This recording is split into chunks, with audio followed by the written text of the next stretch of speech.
నా ఫ్రెండ్స్తో చెప్తా ఉన్నా, శుభ్రంగా బాగా చక్కగా డిగ్రీ చదువుకొని ఏదైనా పోస్ట్ గ్రాడ్యుయేషన్ చేసి చదువుకొని ఉంటే చదువు అక్కడితో అయిపోయింది ఇది అనుకున్నాను. డిగ్రీ వెళ్లకుండా ఆపేయడం వల్ల ఇప్పుడు పంచాయతీరాజ్ ఫైల్ చూస్తే నాకు అలసట వచ్చేస్తుంది. ఎన్ని చదువుని ఇంకా చదువుతాను.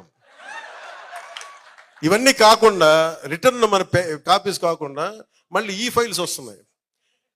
బుర్ర వాచిపోతుంది. ఇన్ని చదవనరా బాబు.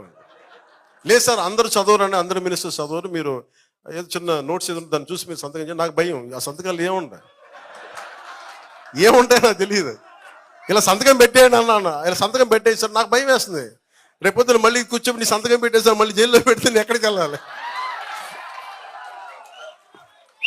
అంటే ఇంత బాధ్యతగా ఉన్నానని చెప్పడానికి చేస్తున్నాను, అంటే ఇంత చదువుతున్నా అంటే కూర్చొని రేపు ఈ రోజున మిమ్మల్ని అందరినీ కోరుకునేది, మీరు నాకు పని చేసే సమయం ఇవ్వండి. ఒకటే అభ్యర్థన మీ అందరికీ ఈ రోజున.